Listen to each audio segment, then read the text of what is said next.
This is a story about Mavis, based on the Railway series by the Reverend W. Awdry, and read aloud by me, Chris Richardson.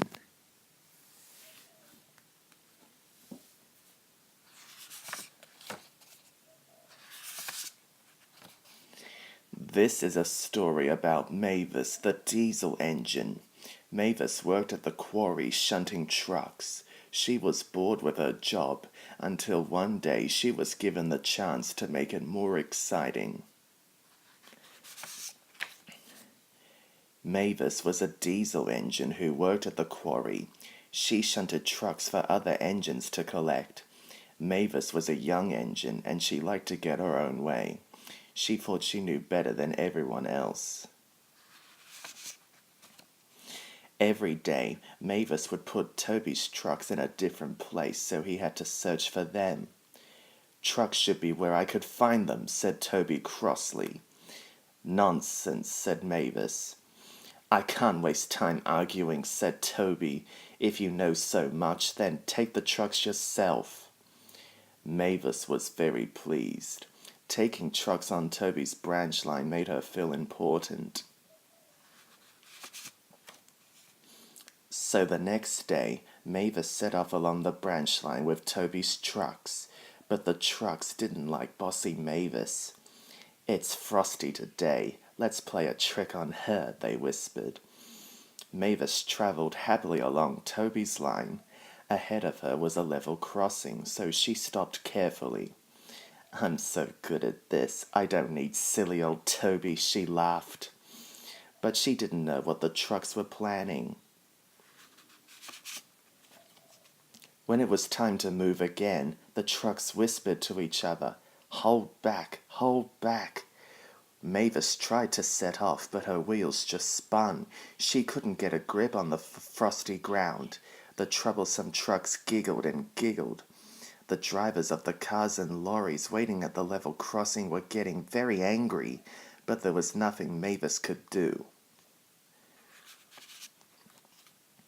Then Mavis saw Toby approaching in the distance. He had come to help. "Having trouble, Mavis?" he smiled. Mavis felt cross and silly. She had boasted to Toby that she knew best, and now she was stuck, and Toby had to rescue her.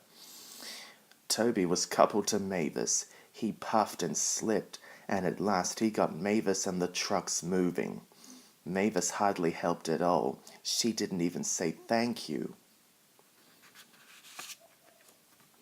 When Mavis got back to the quarry, the fat controller was very cross with her. "You are a naughty engine," he said. "You will stay here in future." Mavis felt angry. She thought the quarry was boring. She wished she could go on Toby's branch line again. Soon spring arrived on Sodor. It was a very busy time at the quarry. Every day Mavis got the trucks ready for Toby, but she was never allowed to take them along Toby's branch line. Then one day Mavis had an idea. She said to the troublesome trucks, "When we get to the beginning of Toby's line, please will you bump me? Then I'll be on his line whether he likes it or not." "Yes, yes, yes," giggled the trucks. "I'll show that fusspot Toby," said Mavis to herself. But when the time came, Mavis was busy elsewhere, so Toby shunted the trucks himself.